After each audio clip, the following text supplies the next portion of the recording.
Dave Boyle, and I'm quitting alcohol. So I just went to dinner with my dad and my brother and my wife and my kids, and it's late. I got to work tomorrow, so I'm just going to get straight on with the Ask Boyle this week. It's a long one, that's why I'm skipping straight to the fucking business today. But if you have an Ask Boyle that you would like read out on the... No. God, I'm cooked. If you... Wait. It's Ask Boyle time.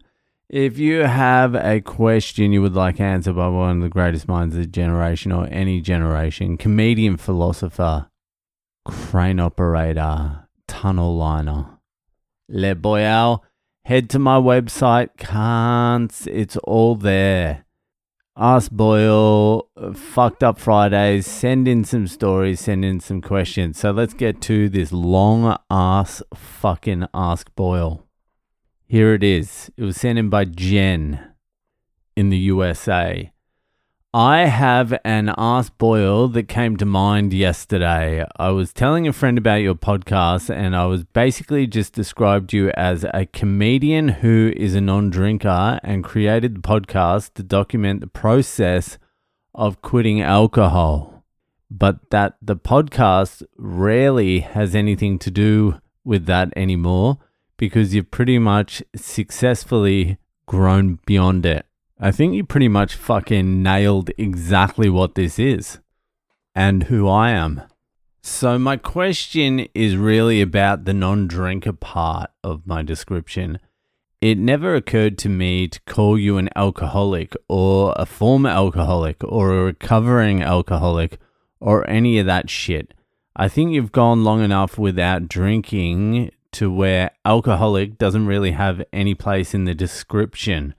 Non-drinker covers it well enough. But the weird thing is that I've known people who quit alcohol or drugs like 20 years ago, yet they still refer to themselves as a recovering addict or a recovering alcoholic. And to me, it feels like they're really being pretty unfair to themselves to never get to the point where they feel they've grown beyond their addiction enough to change that self-description. It feels like they've chained themselves to a chapter in their lives that they should be allowed to move beyond. And by osmosis, they're giving everyone around them the permission to chain them to it as well. I know the NA and AA community tends to be really heavy-handed in terms of telling addicts that they're always going to be an addict, and that if they get too complacent and stop acknowledging it, then they'll run the risk of slipping back into active addiction. I personally view that perspective as horseshit, but what do you think? You've got a podcast called I'm Quitting Alcohol, so that's a pretty solid through line between your former alcoholic life and your current sober life. But do you view yourself as still being an alcoholic or a former alcoholic or a recovering alcoholic, or do you just view yourself as a regular dude who just doesn't drink anymore? What? Jenny, you have come to the right place. I'm going to be honest with you. I fucking never really even considered myself an alcoholic. Like, I definitely, definitions can be pretty loose, but under just about every definition you can dig up for alcoholic, I was pretty much there, but like, I still never really thought I was an alcoholic.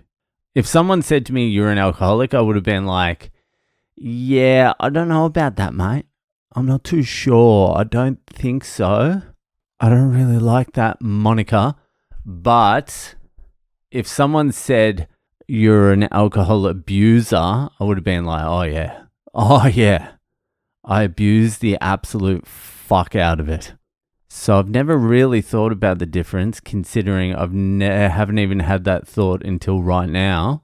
I suppose there's a little bit of nuance there. as someone who abuses something, I feel like you have more agency if you're an alcohol abuser.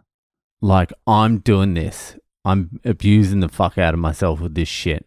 I need to stop. Alcoholic sort of, it feels victimy.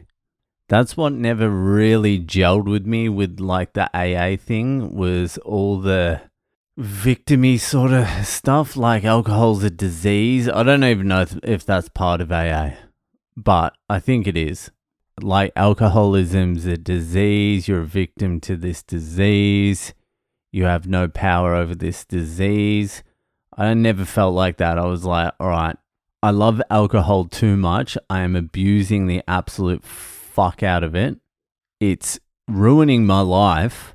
Like, all these are signs of alcoholism as well. So the nuance is, like, to the untrained eye,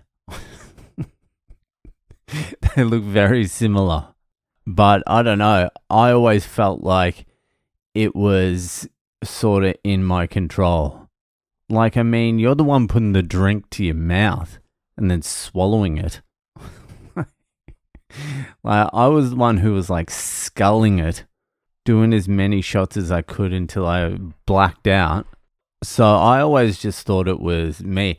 And a little bit with my drinking, like, I tried to keep it, like, consciously. I was like, all right, this is destroying my life.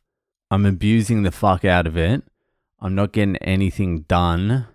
I'm destroying all my potential. It's detrimental to every part of my life. Let's see if I can just keep it in my life somehow. Let's do weekends. Let's do fucking holidays. Let's do, you know? So I was like, all right, this is fucked, but I'm going to try and keep it in the loop. And then eventually, like, it was unsustainable. But for me, it was unsustainable because I would abuse it so much that there was always like an arrest or like a divorce or like a complete fuck up, a major injury. Something big was always around the corner because I couldn't control it. It wasn't like a withering away alcoholism, just a constant thudding, grinding down. It was like explosive. I was an explosive alcoholic or abuser. I've never really thought about it. I never felt like an alcoholic. I don't feel like an alcoholic now. I just know, like, rationally, I can never have another drink again, ever. But yeah, for the people that still call themselves alcoholics or addicts or whatever works. If you're fucking sober for 20 years and you still feel like you're an addict and you don't mind calling it, who gives a fuck? It's working. That's what I've found with like a lot of people who've listened to this podcast. They've been very resistant to go to AA, and then they find out that it's actually what they needed. Like a lot of listeners, I just got a message today from someone who used to listen years back and stopped listening. He messaged to say thank you. The podcast helped him out in the early days, but he had to go to AA to figure it out. Now he's 2.5 years sober and it just worked for him. I know other people who were just like, all right, enough's enough. I know some people who just aged out, like I'm just not drinking anymore. I know some people who just did it my way, who were like, rationally were like, all right, that's enough. I can't keep it in my life. I just fucking abuse it. Like, whatever works. And that guy who messaged me yesterday, he said that he's treating this next phase of his life like a career change. And I said to him, I feel like I was like an elite athlete. Like I was one of the greats. I was one of the greats that retired. I went on a few too many seasons. I should have retired a little bit earlier. But, you know, when you're one of the greats, your ego gets in the way. You think you can still do it. You still have like one good game a season and you think you can do it still, but I should have retired a little earlier. But that's what I feel. I feel like I'm just a retired athlete. That's what I feel like, a retired athlete. People are like, well, that's a pretty positive spin on destructive alcoholic. Former elite athlete. Other people might think of it differently. But yeah, that's how I feel. I never actually felt like an alcoholic. Maybe I've called myself an alcoholic on this podcast a few times, and that's just for lack of another word. Like whenever I have said it, I'm like, never really felt like it. Even in the depths of it, I never felt like an alcoholic. Maybe a couple of times, but not like a victim of it. Anyway, I hope that fucking helped. Thank you for the question. That'll do for tonight, and I'll see you the fuck later.